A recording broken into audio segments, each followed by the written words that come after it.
વિદ્યાર્થી મિત્રો, ધોરણ 10 અને 12ની પરીક્ષા માટે આપને ખૂબ ખૂબ શુભેચ્છાઓ। આવો પરીક્ષા આપતી વખતે વિદ્યાર્થીઓએ ધ્યાનમાં રાખવા જેવી અગત્યની માહિતી મેળવીએ। વિદ્યાર્થીઓ પરીક્ષા કેન્દ્રમાં પ્રવેશ કરતી વખતે પ્રવેશપત્ર હાથમાં રાખો, જેથી પ્રવેશ મેળવતી વખતે ચકાસણી કરવામાં સરળતા રહે। પરીક્ષા સ્થળ ઉપર બિનજરૂરી સામાન કે સ્કૂલ બેગ લાવવાની નથી। ભૂલથી લાવ્યા હોવ તો નિર્ધારિત કરેલ જગ્યાએ મૂકવી। પરીક્ષા સ્થળ પર દર્શાવેલ બેઠક વ્યવસ્થા જાણી લેવી।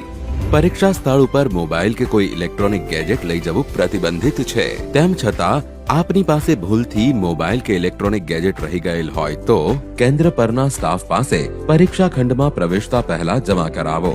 પ્રિન્ટેડ કે હસ્તલિખિત પરીક્ષાલક્ષી માર્ગદર્શક વાંચન સાહિત્ય ભૂલથી લાવ્યા હોય તો પશ્ચાતાપ પેટીમાં મૂકવું। પરીક્ષા નંબર મુજબ બ્લોકની ચકાસણી કરી પરીક્ષા ખંડમાં પ્રવેશ કરો।